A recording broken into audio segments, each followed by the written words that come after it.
The so I don't know how this team does it, right? They had an East game come out a couple months ago, and then this game comes out this month. Um, they put out a game every year, alternating between Series East and this back and forth. I don't know how they do it. I don't know what kind of magic they're working. They have a team of like 45. I think if you look on Wiki, Wikipedia, they have a team of like 45 or 50. And they're kind of jumping back and forth between these like massive behemoth RPGs, especially the Trails in the Sky series. Like their scripts are like known for being like millions of words long. So it's like there's even a whole like article written by the guy who translated I think Trails in the Sky 2 or 3, and him talking about how it was like the worst like 7 years of his life trying to like do this whole thing.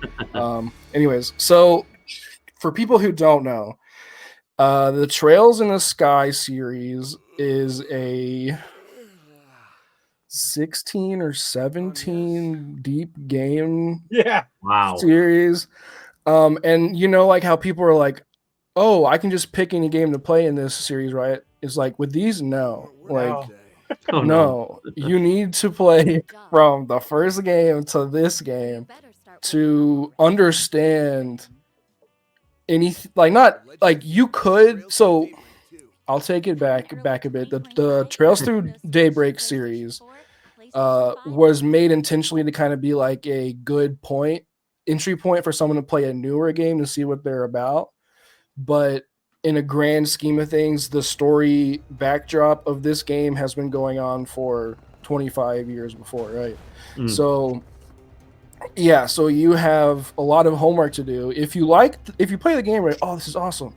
You can go play all of them and you get this like amazing epic like 30-year long story being told, kind of like East as well. East is like it's a very intentional story being told separated, but this is more chronological. But yeah, so for this game, the combat is similar to how it was in the first game. It's turn-based. We also have these abilities to turn into these kind of demon guys. But what's really cool about the combat to me is you can either do action mode or turn-based mode. So you can just like play the game like an action game, and that's combat.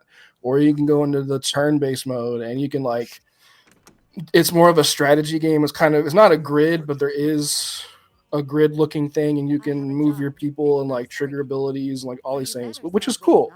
But if you just wanted to like blast through as an action game, you could.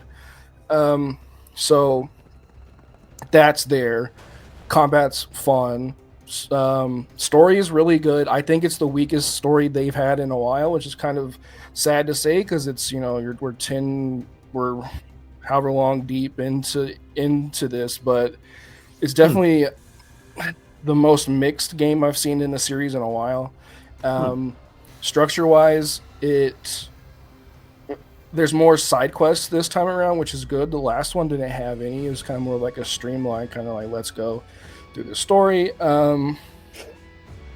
Yeah, I'm just trying to think of a way to like pitch, because this is more so like a review kind of, or just like an overview for the whole series.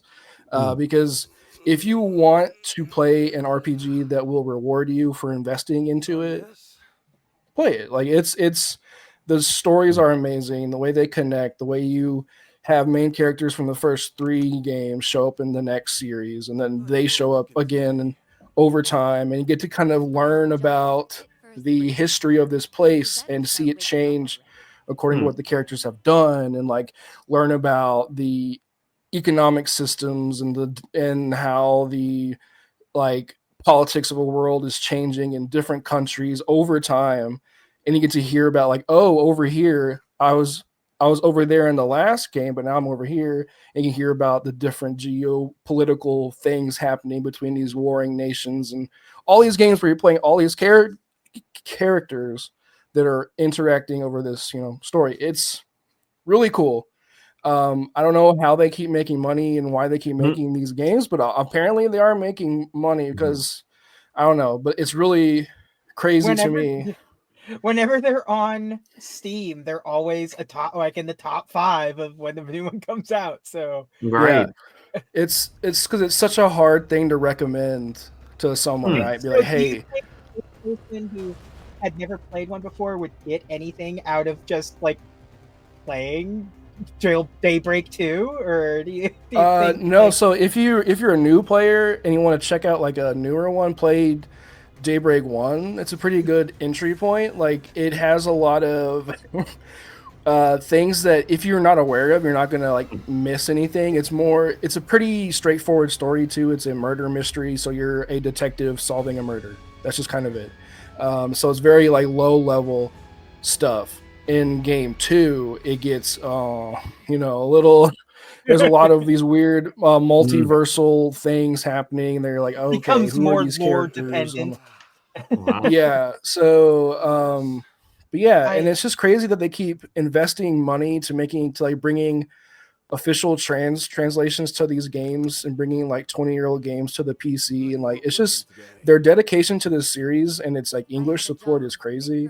There's a remake of the first game coming out this year, I think, which is like I said, I don't know how this 45 okay. person 50 people team keep doing it, but So while I was listening to you, I'm like, I need to like parse out these series. So the Trails franchise started in 2004, and there's mhm. 14 of those games. Trails Wow. Yeah. in itself is a spin-off of Legend of Heroes, which Right. in and itself is a spin-off of Dragon Slayer. And these have been No. going on since the late 80s on any so like this and they're franchise. all connected. Yeah. Like they're it's the Wow. same. It's the same world. It's the East So is the same way. Every East game is connected, and they've been going on since the late 80s, man. It's yeah, just like like Dedication. Holy cow. it's I love I Falcom. I don't Yeah. play any Yeah. of their stuff, but I love them.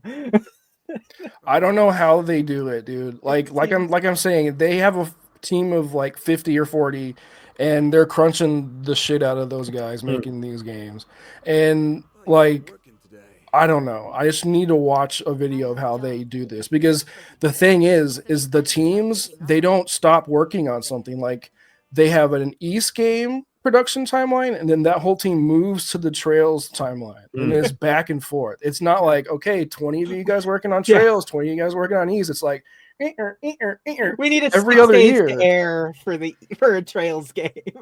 It's nuts. Like I don't know how they do it, and the music's always really good. But yeah, that game was just it's hard to talk about, but I wanted the review just so I could talk about that specifically because it's Hmm. like there is no other series that's like that ever. Period. Like we don't have a 14 series game. It's like you have to play the first one. Like Right. that doesn't exist. It's definitely And feels like the way you're describing it, it feels like the kind of game like once you start playing these, you're in. Like you're through for the full ride for all 14, and then you'll go back and play the other games that are, The you Legend of know, Heroes. And yeah, and then yeah. Dragon Slayer because it just becomes to your point. I mean, this is something that it feels like with such a small team they're crunching, but this also is like a labor of love for them. Like this is their project. Like they are yeah, the keepers of this lore, and they want to go all in every time. it's nuts. Cool. It those games are crazy. Sure. The writing is like it's absurd. Like it's like consistently in like Final Fantasy like 7 and 10 kind of levels of writing. Like Sure. every video, every entry, and it's just like there hasn't really been a dud until this most recent one, Wow. story wise. Um, yeah, I don't know. I don't know what they're doing Excellent. over there, but